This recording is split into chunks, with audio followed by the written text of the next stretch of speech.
ناظرین السلام علیکم. ڈاکٹر دانش پروگرام سوالیے کے ساتھ حاضر ہے. آداب کا ذکر آپ نے کہا تھا کہ اس کے بجائے السلام علیکم کہا جائے، تو میں نے اس لیے کہا کہ ناظرین السلام علیکم. ڈاکٹر دانش پروگرام سوالیے کے ساتھ حاضر ہے. آج ناظرین ہمارے ساتھ شیخ الاسلام ڈاکٹر محمد طاہر القادری صاحب ہیں. ڈاکٹر طاہر القادری صاحب، میری آواز آ رہی ہے آپ کو؟ آپ کی آواز آ رہی ہے جی، بالکل. ڈاکٹر صاحب، میں سب سے پہلے پاکستان پیپلز پارٹی ہو، پی ایم ایل کیو ہو، پی ایم ایل این ہو، تجزیہ نگار ہوں، کالم نویس ہوں، اینکر ہوں، عوام ہو، آپ کے اس اسٹیٹمنٹ کو جو آپ نے یہاں پاکستان میں آ کے الیکشن سے پہلے دیا تھا، اب ہر آدمی، عمران خان ہوں، سیاستدان ہوں، ہر آدمی کوٹ کرتا ہے کہ ڈاکٹر طاہر القادری صحیح کہتے تھے.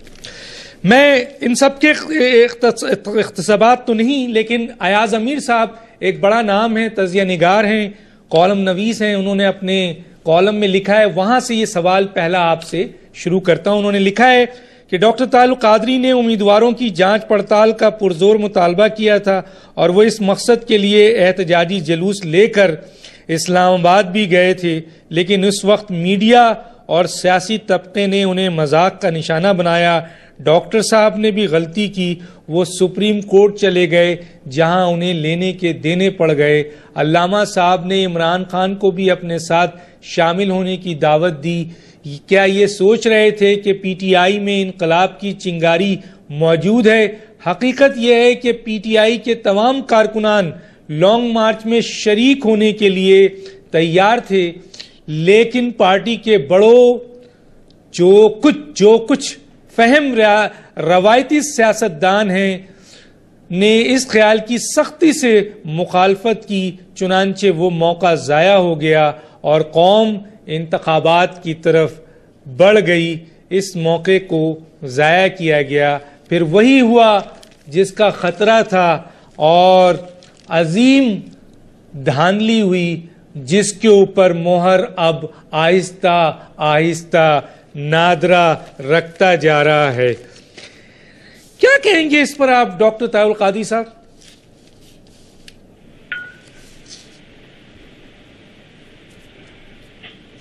بسم اللہ الرحمن الرحیم.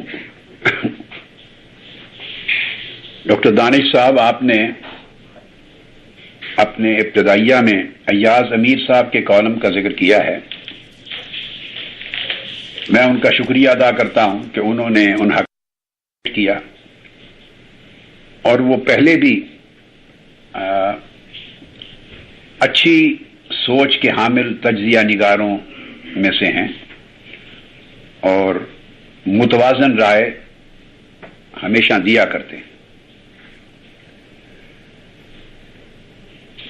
سوال یہ پیدا ہوتا ہے کہ اگر بہت سے پولیٹیشین آج ریئلائز کر گئے کہ میں نے صحیح کہا تھا.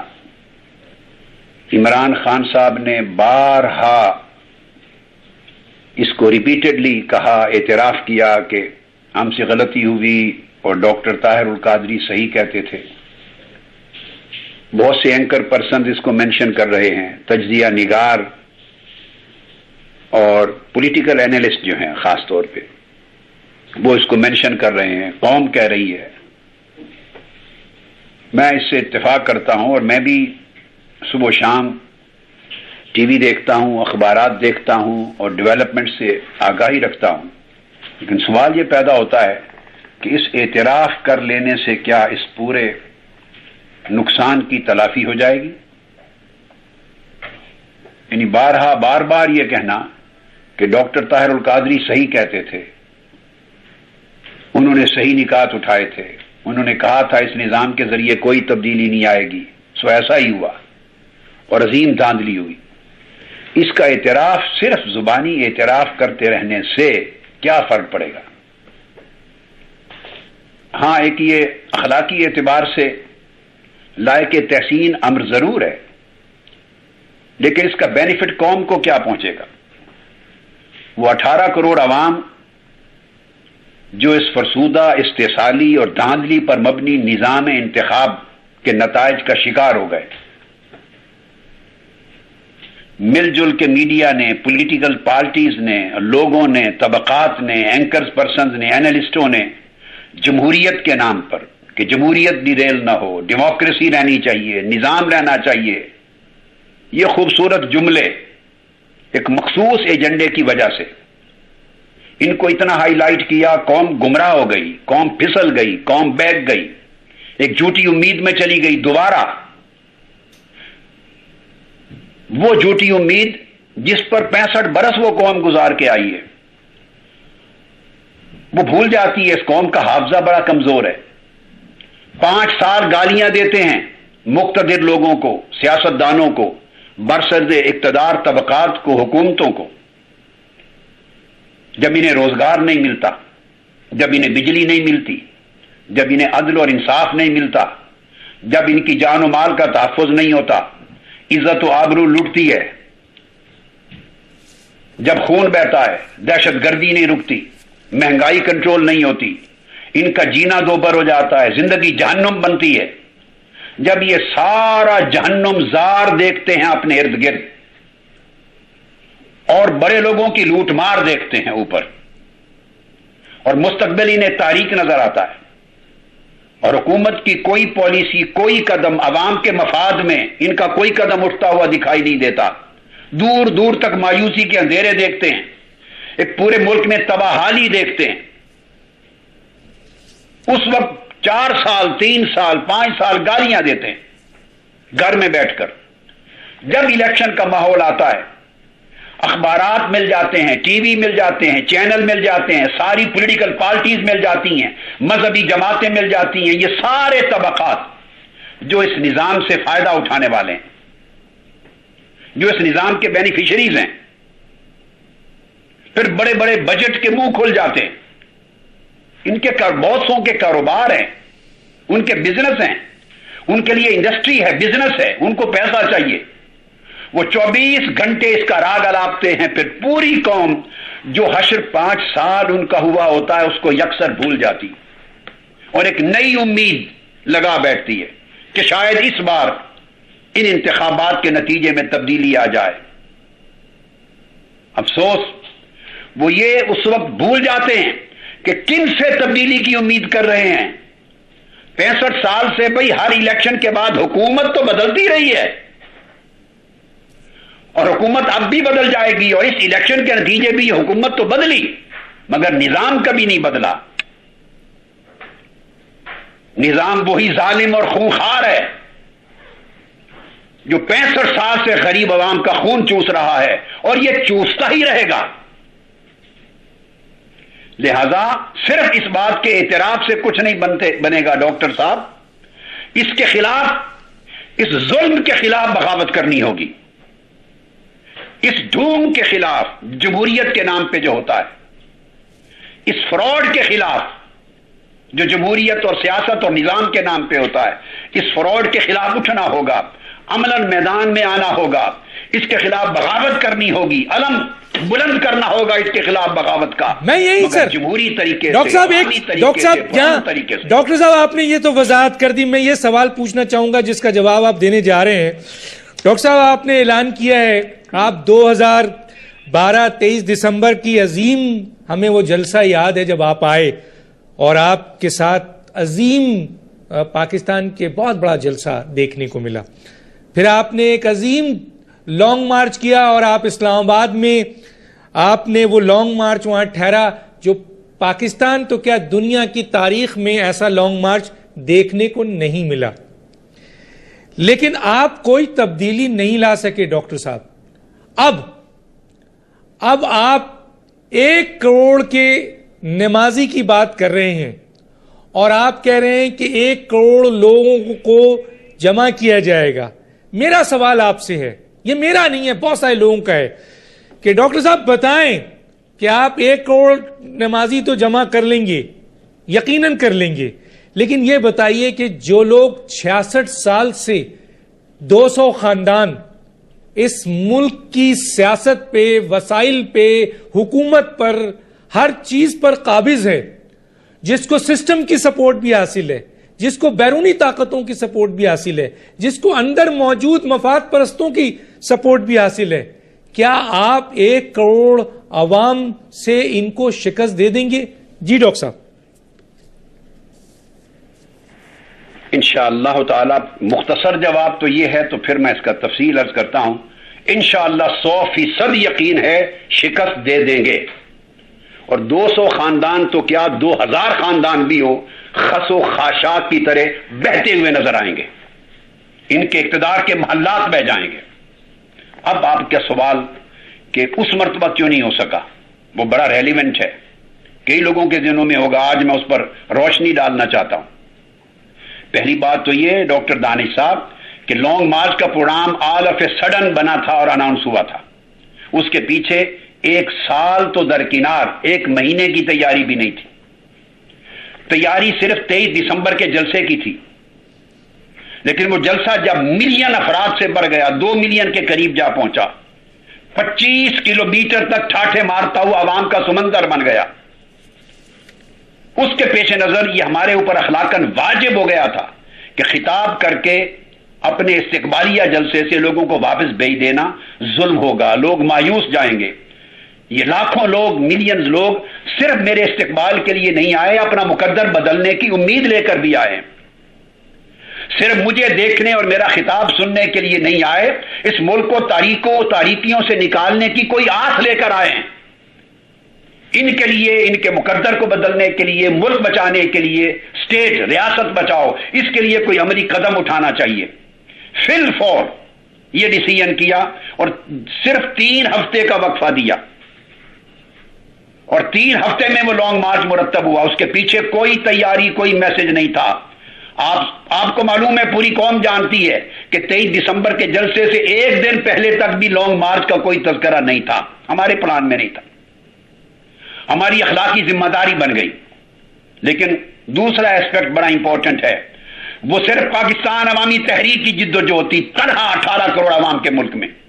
صرف تحریک منہج القرآن کے کارکنان کی قربانی تھی, تنہا 18 کروڑ ملک میں. کوئی ایک سیاسی جماعت ہمارے ساتھ نہیں آئی اس خیر کے لیے, کوئی مذہبی دینی جماعت نہیں آئی اس خیر کے لیے. عوام آئے, وابستگان آئے, محبت کرنے والے آئے. لیکن نتیجہ یہ ہوا کہ اگر میں چاہتا اس دن 16 مارچ کو یا 17 مارچ کو, 17 جنوری کو جب لانگ مارچ کا آخری دن تھا, تو الحمدللہ اس لانگ مارچ کے نتیجے میں حکومت کو ٹوپل کرنا صرف 5 منٹ کا مسئلہ تھا میرے لیے. جس طرح چٹکی اس طرح بجاتی ہے, اس گورنمنٹ کو 5 منٹ میں ٹوپل کر سکتا تھا. اور میں 5-10 منٹ کے فاصلے پر نیشنل اسمبلی اور پارلیمنٹ ہاؤس سے کھڑا تھا جب میں نے 90 منٹ کا الٹیمیٹم دیا. اور اگر میں چاہتا اور میں ایوان صدر پر, وزیر اعظم ہاؤس پر, پارلیمنٹ پر قبضہ کر کے اور ہم پوزیس کر لیتے تو حکومت ٹوپل ہو جاتی, اس میں کوئی شک نہیں ہے مجھے. لیکن اس کے بعد کیا ہوتا, اس کے بعد جتنی بڑی طاقت چاہیے اگلے حالات کو فیس کرنے کے لیے, اس میں پوری قوم کا کوئی طبقہ, کوئی مذہبی, کوئی سیاسی جماعت, کوئی لیڈر, اور جن کو بلا رہا تھا وہ بھی ساتھ نہ تھے. قوم میں کوئی ساتھ دینے والا نہ تھا. کروڑوں لوگ گھروں میں ٹی وی کھول کر بیٹھے تھے اور ٹی وی اسکرین پر دعائیں دے رہے تھے. بھلے گھر میں بیٹھ کے دعائیں دینے سے انقلاب آتا ہے؟ میں کہتا تھا نکلو. اگر قوم کروڑ کی تعداد میں اس وقت نکل آتی تو ٹوپل تو اس صورت میں بھی حکومت ہو چکی ہوتی, مگر ٹوپل ہو جانے کے بعد کے حالات میں بھی کنٹرول ہوتا. میں نہیں چاہتا تھا کہ گورنمنٹ کو ٹوپل کر دوں اور ملک میں نیا ماشاء اللہ آ جائے. اگر ٹوپل ہو جائے, ایوان صدر پہ قبضہ ہو جائے, پارلیمنٹ ہاؤس پہ قبضہ ہو جائے, پرائم منسٹر ہاؤس پہ قبضہ ہو جائے, وفاقی حکومت ساری بھاگ گئی ہو, تو ملک میں ایک انارکی پیدا ہو جاتی ہے. پھر فوج ہی لے گی نا بامر مجبوری حالات کو سنبھالنے کے لیے. میں یہ بدنامی نہیں لینا چاہتا تھا کہ کوئی کہے ڈاکٹر طاہر القادری آرمی کو اقتدار دلانے اور ماشاءاللہ لگوانے کے لیے آئے ہیں. بھلے آرمی کا کوئی ارادہ ہی نہ ہو اس کا, اور تھا ہی نہیں, نہ کوئی سیٹلمنٹ تھی ہماری. ہم تو نیک نیتی سے اس قوم کا مقدر بدلنے کے لیے آئے تھے. اگر 2-4 بڑی سیاسی مذہبی جماعتیں اس وقت ساتھ دے دیتی, ٹوپل کرنا تو تنہا میری اس قوت سے ممکن تھا, مگر اس کے بعد اس ملک کو ماشاء اللہ سے بچانا، انارکی سے بچانا اور اس انقلاب کے راستے پر پرامن طریقے سے چلانا، لال مسجد بھی بنائے بغیر، اس کے لیے اور تعاون چاہیے تھا جو اس وقت دستیاب نہ تھا۔ اس لیے مذاکرات کے نتیجے میں امن کی تاریخ وضع کر کے لکھ کر واپس آ جانا، اس سے بڑا کوئی اور شاندار قدم نہ تھا، اور اس کو اگلے مرحلے پر پینڈنگ کر دیا تاکہ قوم بھی دیکھ لے۔ میں نے ایک ایک بات قوم کو بتا دی کہ 11 مئی کا الیکشن وہی الیکشن ہوگا جو پچھلے سالوں میں ہوتا رہا، وہی دھاندلی ہوگی۔ اب مجھے بتائیے، ابھی تو 2 قومی اسمبلی کے میں یہاں ڈاکٹر صاحب یہاں مجھے بریک کے لیے کہا جا رہا ہے، میں بریک کے بعد دوبارہ آ کر میں آپ سے یہ پوچھنا چاہتا ہوں کہ جس طرح یہ الیکشنز کے حوالے سے یہ بھی پوچھنا چاہوں گا کہ آپ کی اسٹریٹجی کیا ہے، آپ کا طریقہ کار کیا ہوگا، کیونکہ لوگ ہم سے پوچھتے ہیں کہ کس طریقے سے اب ان کو شکست دے کر آپ ایک پرامن انقلاب لا سکیں گے۔ میں اس پہ آگے بات کروں گا۔ ناظرین ایک چھوٹا سا بریک پھر واپس۔ میلاد النبی ایک ایسی مستند تصنیف جس میں آپ جان سکتے ہیں عید میلاد النبی کے موقع پر جلسے، جلوس، کھانا کھلانا اور چراغاں کرنا کیسا ہے؟ کیا میلاد النبی منانا بدعت ہے؟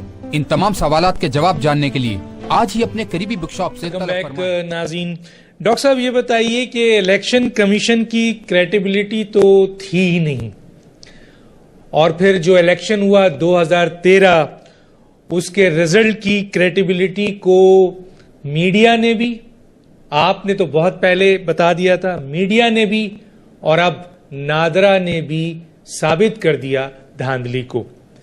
اگر ڈاکٹر صاحب یہ تو 2 حلقوں کے کنٹینیوس جو رزلٹ آئے ہیں وہ دھاندلی شو ہو گئی ہے، اگر اس طریقے سے 2013 کے الیکشنز کو نادرا 10، 12، 15، 20 حلقے ثابت ہو جاتے ہیں کہ یہ سب میں دھاندلی ہوئی ہے، تو پھر اس الیکشن سے بننے والی حکومت کی کریڈیبلٹی کہاں کھڑی ہوگی؟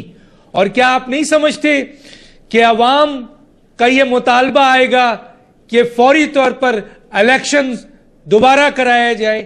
کیا یہ عوام کا مطالبہ کہ دوبارہ الیکشن کی طرف جایا جائے بہتر ہوگا، یا آپ سمجھتے ہیں کہ آپ جو 1000 نمازی جو نماز پڑھنے اور اذان دینے کی بات آپ نے کی ہے اس میں شامل ہونا چاہیے؟ کیا کہیں گے آپ؟ ڈاکٹر صاحب 2 باتیں ہیں۔ ایک تو آپ کے پچھلے سوال کا جواب آدھا ہو پایا تھا، پھر آپ کی بریک ہو گئی۔ جی سر۔ آدھا ابھی باقی ہے کہ آئندہ اسٹریٹجی میری کیسے ہوگی جس سے بصورت انقلاب کامیاب ہوگا۔ یس، اس کے چند پوائنٹ بتانا چاہتا ہوں، اگر آپ چاہیں تو پہلے اسے کمپلیٹ کر لوں۔ آپ کو اجازت ہے سر، آپ کو اجازت ہے کی طرف آ جاؤں۔ آپ کو اجازت ہے سر، جیسا آپ اسٹارٹ۔ ٹھیک ہے، تاکہ اس کا تسلسل نہ ٹوٹے۔ اب پہلی بات تو میں نے کر دی کہ 23 دسمبر سے لے کے 14 جنوری تک جو لانگ مارچ ہے اس کی سچویشن آپ کو سمجھا دی۔ اب اگلی اسٹریٹجی انشاءاللہ تعالی اللہ کے حکم سے، اللہ کی مدد و نصرت سے، اللہ رب العزت کے اذن سے 100% کامیاب ہوگی۔ ناکام پہلی بھی نہیں ہے، قطعی طور پہ نہیں ہے۔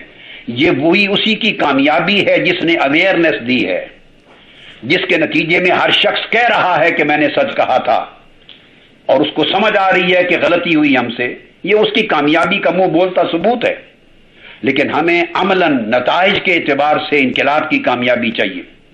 اب دونوں اقدامات میں فرق یہ ہوگا کہ اس پہلے مرحلے میں ٹائم زیادہ نہیں ملا تھا، آل آف اے سڈن ہنگامی طور پہ وہ اقدام ہوا۔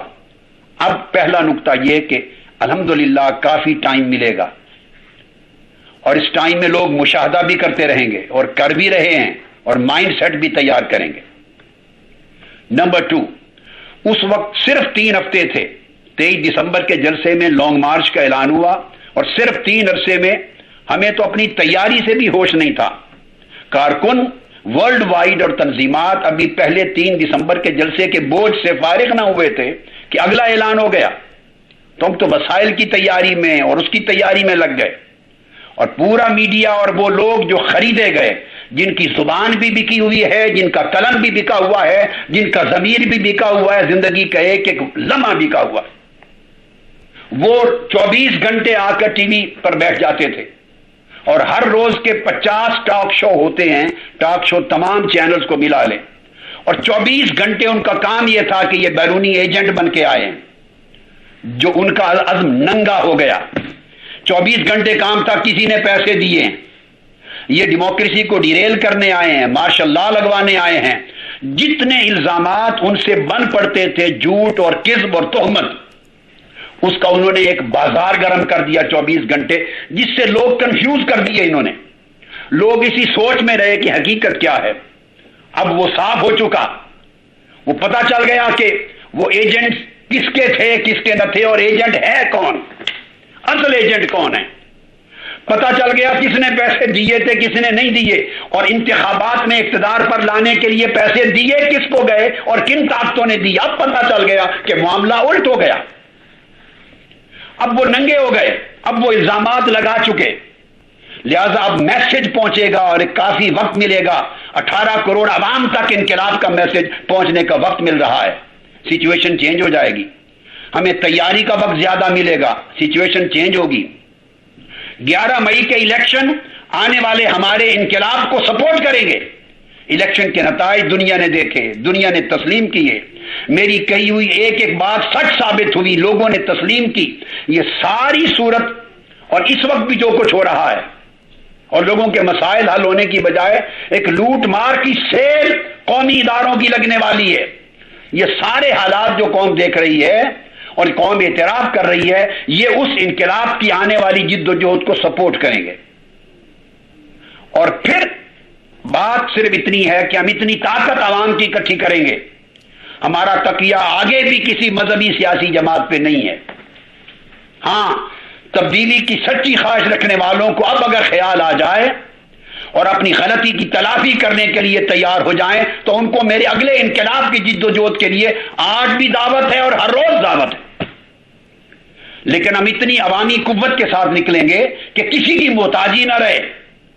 اس لیے میں کہتا ہوں کہ 1 کروڑ نمازی، اور نمازی سے میری مراد ملک پاکستان کو بچانے کے لیے انقلاب کے لیے کھڑے ہونے والے، پرامن سبز انقلاب کے لیے کھڑے ہونے والے، جمہوری اور عوامی انقلاب کے لیے کھڑے ہونے والے 1 کروڑ تو مجھے چاہیے، اور 1 کروڑ ملک کے تمام علاقوں میں بیک اپ کے لیے چاہیے، تاکہ علاقائی جماعتیں بھی اگر کھڑی کرنی پڑے اگر تو لوگ تیار ہوں۔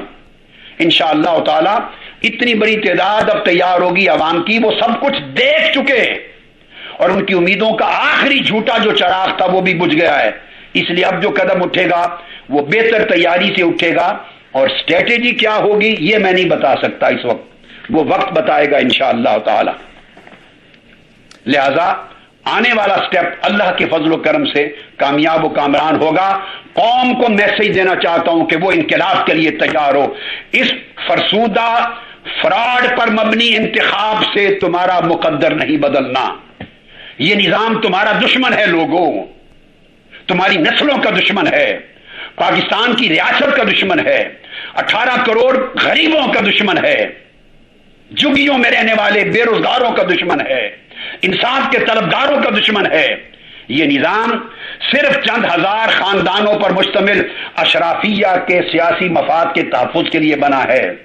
گورے انہی کے لیے بنا کے دے گئے تھے، ان کے آباء و اجداد ان کے جوتے صاف کرتے پالش کرتے تھے، ان کی غلامی میں تھے، انہوں نے ان کو بڑا بنایا۔ وہ جاگیردار اور سرمایہ دار مل کر ایک برادری ہے، اور 18 کروڑ غریب عوام ایک برادری ہے۔ یہ لوٹ رہے ہیں، نظام ان کو تحفظ دیتا ہے، اور یہ نظام کو تحفظ دیتے ہیں۔ یہ نظام بدل بدل کر ایک فراڈ پر مبنی انتخابات کے نام پر انہیں پھر اقتدار میں لاتا ہے، انہیں اسمبلیز میں پہنچاتا ہے۔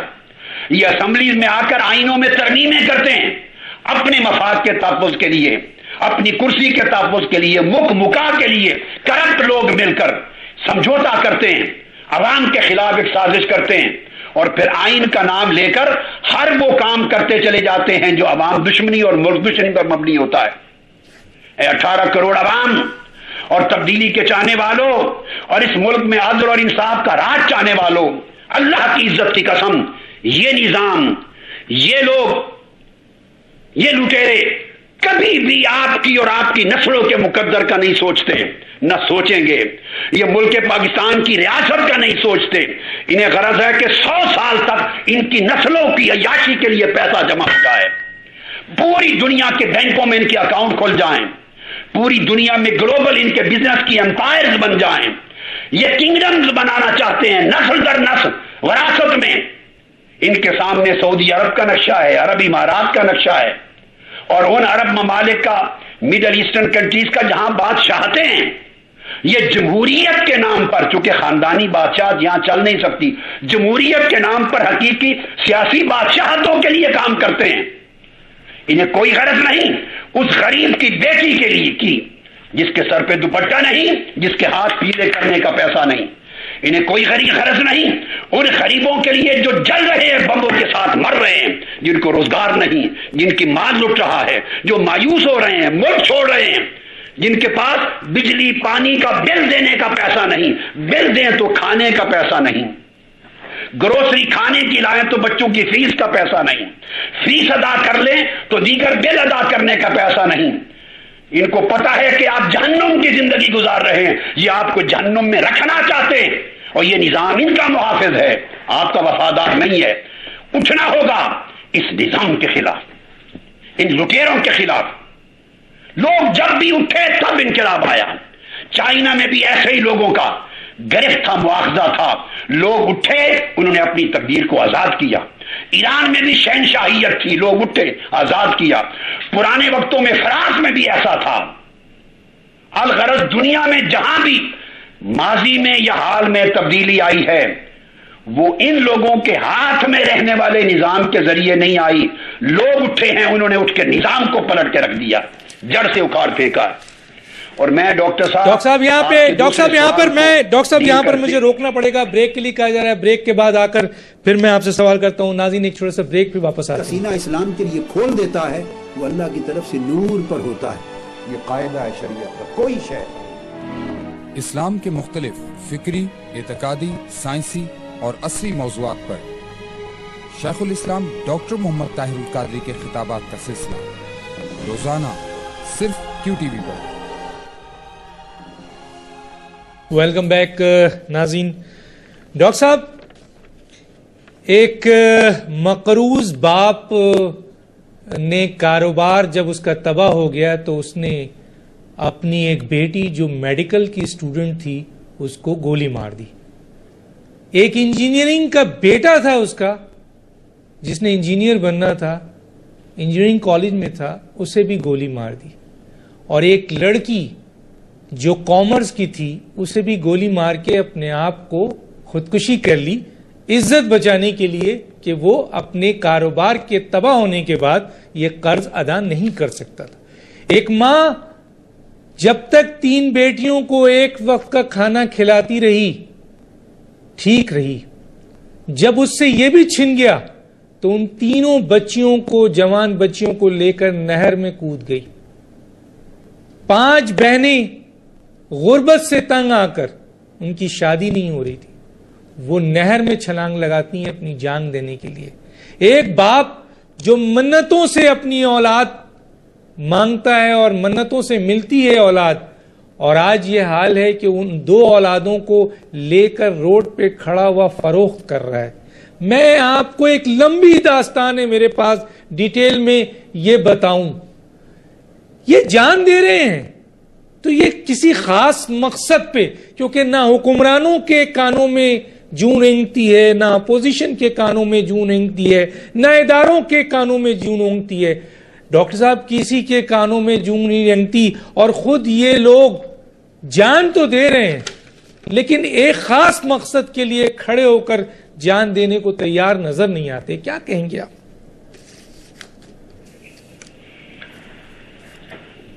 ڈاکٹر صاحب، بڑے افسوس کی اور انتہائی اذیت کی بات ہے. میں ان لوگوں کو میسج دینا چاہتا ہوں کہ وہ اپنے غیظ و غضب کا ان پریشان کن حالات میں اپنے غیظ و غضب کا نشانہ اپنی جان کو اور اپنی اولاد کی، بیٹے اور بیٹیوں کی جان کو نہ بنائیں. اپنے غیظ و غضب کا نشانہ اس نظام کو بنائیں جو تمہارا دشمن ہے. جس نے تمہیں بیٹیاں مارنے اور بیٹوں کو ذبح کرنے اور نہروں میں چھلانگ لگانے تک پہنچا دیا ہے. غیظ و غضب کا رخ، غیظ و غضب کی توپوں کا رخ سب اس نظام کی طرف کریں اور انقلاب کے لیے اٹھیں. چند گھرانوں کے بیٹے اور بیٹیوں کو مار دینے سے، ذبح کر دینے سے، فروخت کر دینے سے کسی کا مقدر نہیں سنورے گا. بڑی قربانی کے لیے اٹھیں، اور بڑی قربانی اس نظام کو جڑ سے اکھاڑ کے پھینک دینے کے لیے اس بڑی جماعت کی تیاری کریں. آپ نے کہا جب لوگ دیکھ لیں گے کہ اس نظام کے نتیجے میں جو انتخابات ہوئے وہ سب دھاندلی تھی، فراڈ تھا، دھوکہ تھا، تو کیا دوبارہ مطالبہ کریں گے نئے الیکشن کا؟ الیکشن کا دوبارہ مطالبہ کرنا اگر کوئی کرے گا تو عوام خودکشی کرے گی. انتخابات کا دوبارہ مطالبہ قومی خودکشی ہوگی. میں کہوں گا کہ قوم اب دیکھ چکی انتخابات کے اس نظام کے تحت استحصالی ظالمانہ انتخابات کے نتائج دیکھ چکی. اب انتخاب کی بجائے انقلاب کا مطالبہ ہوگا، انقلاب کی تیاری ہوگی، انقلاب کے لیے اٹھنا ہوگا. میں 2-3 جھلکیں آپ کو دیتا ہوں، آپ کے ٹی وی پر روز آ رہی ہیں چیزیں. دیکھیے نا NA 256 کا اور NA 258 چند 2 قومی اسمبلی کے حلقوں کے نتائج آئے. 85,000 کے قریب ووٹ ہیں، جن میں سے نادرا صرف 6,800 کے قریب ووٹوں کو ویریفائی کر سکا ہے. اس کا مطلب ہے 82,000 ووٹ آؤٹ آف 84 وہ ویریفائیبل ہی نہیں ہے. تو اس الیکشن کی کریڈیبلٹی کیا ہے، ریلائبلٹی کیا ہے، اس پر کیا اعتماد کیا جائے، کیا اس کی آئینی اور قانونی حیثیت ہے؟